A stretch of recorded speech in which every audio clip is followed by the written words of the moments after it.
لوگ گھبرا جاتے ہیں. آج ہم نے دعا تو کی آپ کے کہنے کی وجہ سے، لیکن ملتا کچھ ہے نہیں. پتا نہیں میری دعا قبول ہوتی ہے یا نہیں. یہ جملہ کبھی نہ کہیں، نا امیدی کا ہے. کبھی کبھار کچھ لوگ ہمارے پاس آ کر کہتے ہیں دعا کی درخواست ہر مومن سے کرنا تو چاہیے. آپ میرے لیے دعا کریں اور آپ ہم سے کہیں کہ آپ ہمارے لیے دعا کریں، یہ مومنوں کا شیوا ہے، دستور ہے. لیکن یہ کہنا میری نہیں قبول ہوتی آپ کی قبول ہوتی ہے، تم مایوس ہو اپنے رب سے. اور اللہ عز و جل کے قبول کرنے پر تمہارا یقین نہیں رہ گیا، یہ مایوسی کفر تک لے جاتی ہے، بندے کو کافر بنا دیتی. کبھی یہ نہ کہنا، اس لیے کہ اللہ عز و جل ہر بندے کی سنتا ہے، ہر بندے کی. موسیٰ علیہ الصلوۃ والتسلیم نے اللہ تعالیٰ سے پوچھا ایک بار، اے رب تیرے پکارنے والے بندوں میں ہر طرح کے بندے ہوتے ہیں، گنہگار بھی ہوتے ہیں، نیکوکار بھی ہوتے ہیں. جب وہ تجھے پکارتے ہیں تو تو انہیں جواب کیسے دیتا ہے؟ سنو، اللہ تعالیٰ فرماتا ہے اے موسیٰ مجھے پکارنے والے اچھے لوگ بھی ہوتے ہیں، برے بھی. جب نیک لوگ مجھے پکارتے ہیں ربنا کہہ کر یا ربی کہتے ہیں تو میں ان کے جواب میں کہتا ہوں لبیک یا عبدی، اے بندے بول میں تیرے لیے حاضر ہوں، میں حاضر ہوں. موسیٰ علیہ السلام خوش ہوئے. ایک نیک بندہ جب رب کو پکارتا ہے تو رب کی طرف سے جواب آتا ہے لبیک یا عبدی. پھر اللہ تعالیٰ فرماتا ہے موسیٰ جب گناہ میں مصروف گناہ ترک کر کے بندہ آتا ہے، ایک گناہگار مجھے پکارتا ہے یا ربی، تو میں اس کے جواب میں 70 بار لبیک یا عبدی کہتا ہوں، 70 بار کہتا ہوں اے بندے بول میں حاضر ہوں، اے بندے بول میں حاضر ہوں. موسیٰ علیہ الصلوۃ والتسلیم نے عرض کیا ہے رب ذوالجلال ایسا کیوں؟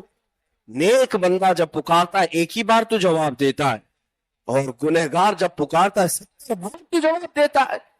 اللہ کے اس کرم پر قربان جاؤ میرے عزیزو، دعا سے تم نہ بھاگو، بے نیاز نہ ہو.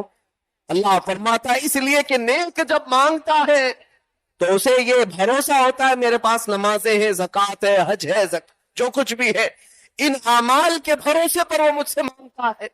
اور جب ایک گنہگار مانگتا ہے اس کے پاس کچھ نہیں ہوتا، صرف مجھ پر یقین کر کے مانگتا، اس کا صرف مجھ پر بھروسہ ہوتا ہے، اسی لیے میں اس کے جواب میں 70 بار کہتا ہوں لبیک یا عبدی. کون کہتا ہے کہ وہ اللہ نہیں سنتا؟ اور جو یہ کہتا ہے وہ کافر ہے، اس کا اسلام سے کوئی تعلق نہیں. اللہ عز و جل ہر ایک کی مصیبتوں کی خبر لیتا ہے.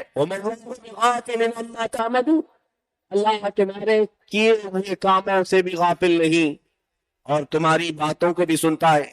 انک لسمیع الدعاء، یہ بھی کہا گیا ہے قرآن، اے اللہ تو دعاؤں کو ضرور ضرور سننے والا ہے. اب سنیے، ہم میں سے جو لوگ یہ کہتے ہیں ہماری قبول ہوتی ہے یا نہیں پتہ نہیں، ان لوگوں کے لیے بہت بہتر روایت حدیث پاک میں، دعا تو کرتے رہے، دعا کرتے رہے، ملا نہیں، بچے مانگتے رہ گئے، زندگی میں ایک بیٹا بھی نہیں ہوا، کوئی بات نہیں. مومن کے لیے کوئی بھی چیز اللہ تعالیٰ نے رائے گاں اور ضائع ہونے والی چیز رکھا ہی نہیں. قیامت کے دن اس بندے کو رب تعالیٰ بلائے گا اور بلا کر نیکیوں کا ایک ڈھیر ہوگا جو پہاڑ کی طرح ہو. اللہ تعالیٰ فرمائے گا آج تجھے نیکیوں کی ضرورت ہے؟ کہا ہاں مولا، چند نیکیاں بھی ملے تو میری بخشش ہو جائے. اللہ تبارک و تعالیٰ فرشتوں سے حکم فرماتا ہے اسے لے جاؤ اس پہاڑ بھری نیکیوں کی طرف، یہ سب اس کی ہیں. وہ بندے کو فرشتے دکھاتے یہ سب نیکیاں تیری ہیں، پہاڑ کے برابر. کہتا اتنی نیکیاں تو مجھ سے ہوئی نہیں تھیں، یہ کس عوض میں دی جا رہی ہیں مجھے، یہ کس چیز کا انعام ہے؟ اللہ عز و جل فرماتا ہے اے بندے یہ انعام نہیں، دنیا میں تو مجھ سے مانگا کرتا تھا، میں نے دنیا میں تجھے نہیں دیا، تیری وہ ساری دعائیں میں نے آخرت کے لیے سنبھال رکھی تھی، آخرت میں تجھے دینے کے لیے رکھا تھا، اب وہ سب اتنی ہو گئی کہ آج تیری بخشش کا ذریعہ بن گئی. وہ بندہ اس وقت پکار کر کہتا، حدیث میں میرے آقا فرماتے اے رب کائنات کاش تو میری دنیا میں کوئی دعا نہیں قبول کرتا، سب آخرت کے لیے رکھتا، تو آج میں میری نیکیاں اوروں کو بانٹ بھی رہا ہوں. جو گھبراتے مایوس ہو کر دعاؤں کو ترک کر دیتے ہیں، دعا سے کیا ہوتا ہے؟ یاد رکھو دعائیں سنی جاتی ہیں. یا اور بات ہے کہ کچھ کو یہاں دے دیا جاتا ہے اور کچھ کو آخرت کے لیے رکھ دیا جاتا ہے. اب سنیے, مانگنے والا الگ الگ انداز میں مانگتا ہے. کوئی گر گرا کر, کوئی رو کر, کوئی بے توجہی کے ساتھ, جیسے بھی. کچھ کو بہت جلدی ملا اور کچھ کو برسوں تک نہیں ملا. فرشتے کچھ لوگوں کے مانگنے پر اللہ کی بارگاہ میں سفارش کرتے ہیں. ہم جب دعا کرتے ہیں یہ مت سمجھنا کہ ہماری دعاؤں کی قبولیت کے لیے کوئی اور وسیلہ ملتا ہے کہ نہیں ملتا, بلکہ وہ ملائکہ جو ہماری دعاؤں کو اللہ تک پہنچاتے ہیں وہ سفارش کرتے ہیں, اے رب وہ بندہ کب سے رو رہا ہے, سے تجھ سے مانگ رہا ہے, اسے تو عطا کر دے. فرشتے سفارش کرتے ہیں حدیث پاک میں. تب جانتے ہو اللہ تعالیٰ کیا جواب دیتا ہے؟ ارشاد فرماتا ہے, اے فرشتوں میں بہت اچھی طرح سے دیکھ رہا ہوں, بہت دنوں سے وہ روتا ہے اور مانگتا ہے. اے ملائکہ میں اس کو اس لیے نہیں دیتا کہ اس کا مانگنا مجھے بہت اچھا لگتا ہے, میں اسے ابھی دے دوں تو وہ مانگنا بند کر دے گا. وہ جب تک مانگتا رہے مجھے اچھا لگتا ہے, اس کا مانگنا مجھے پسند ہے. بندوں کے مانگنے کو بھی اللہ پسند کرتا ہے, دعائیں بھی رب تعالیٰ کو پسند ہوتی ہیں. مانگنے سے اس طرح سے بے نیازی نہ دکھاؤ کہ ہمارے پاس وقت ہی نہیں رہ گیا. یہ تعلق باللہ سب سے زیادہ دعا سے حاصل ہوتا ہے.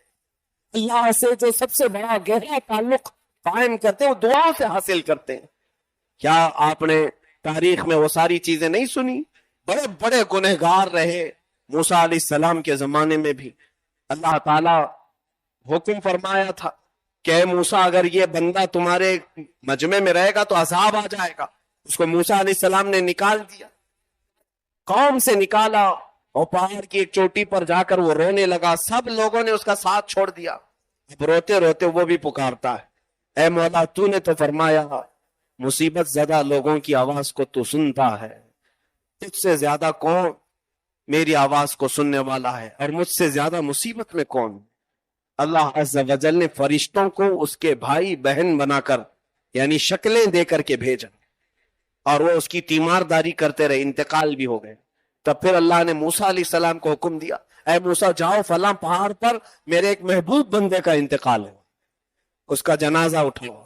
آ کر کے دیکھتے موسیٰ علیہ السلام تو یہ وہی تھا جس کو چند دنوں پہلے گناہوں کی وجہ سے شہر سے نکالا گیا تھا. رب تعالیٰ سے آپ نے پوچھا کہ یہ محبوب کیسے ہو گیا؟ اللہ نے فرمایا موسیٰ وہ خطا کار سیاہ کار تھا, لیکن جب وہ گڑ گڑا کر مجھ سے مانگنے لگا تو میں نے اس کے تمام گناہوں کو معاف کر دیا. مانگنے کا یہ بھی نتیجہ ہے, یہ بھی رزلٹ ہے. ہم اپنی زندگی میں کسی بھی ایسے لمحے کو آنے دیتے جس میں یہ احساس ہوتا ہو کہ ہم کو رب کی ضرورت نہیں ہے. ہمارے دن رات, ہماری صبح و شام اللہ کے حضور دعا کرتے ہی گزرے, دعا کرتے ہی گزرے. آپ کو پتا ہے ہمارے اسلام میں کتنی دعائیں ہماری زندگی میں شامل کر دی گئی. سب سے زیادہ اگر یوزفل کوئی ورڈ ہمارے پاس ہے تو السلام علیکم. ہم ایک دوسرے سے ملتے بھی ہیں تو کیا کہتے ہیں؟ السلام علیکم. یہ دعا ہے. ہم اپنے بھائی کے لیے کہتے ہیں اللہ کی سلامتی ہو تجھ پر. دعا سے ہمیں دور نہیں رکھا گیا. اس کی وجہ یہ ہے کہ بندہ جب تک دعا کرتا رہتا ہے وہ بندہ رہتا ہے, اور جس دن وہ دعا چھوڑ دیا متکبر, غرور اور گھمنڈی خدا بننے کی کوشش کر رہا ہوتا. اب اسے کسی چیز کی حاجت نہیں رہ گئی, مانگنا چھوڑ دیا, بے نیاز ہو گیا ہے. اسی لیے میرے آقا صلی اللہ تعالی علیہ وسلم بھی سارے کمالات ہونے کے باوجود بھی مانگتے ہی رہے, مانگتے ہی رہے, رب ذوالجلال سے مانگتے ہی رہے. ہاں ایک بات طے ہے کہ جو اس سے مانگتا رہا اللہ پوری دنیا سے اسے بے نیاز کر کے رکھتا ہے. اسی لیے تو ہمیں سورہ فاتحہ میں اس نے کیا سکھایا؟ ایاک نعبد و ایاک نستعین. اے رب ہم تیری ہی عبادت کرتے ہیں اور صرف تجھ سے ہی مانگتے ہیں.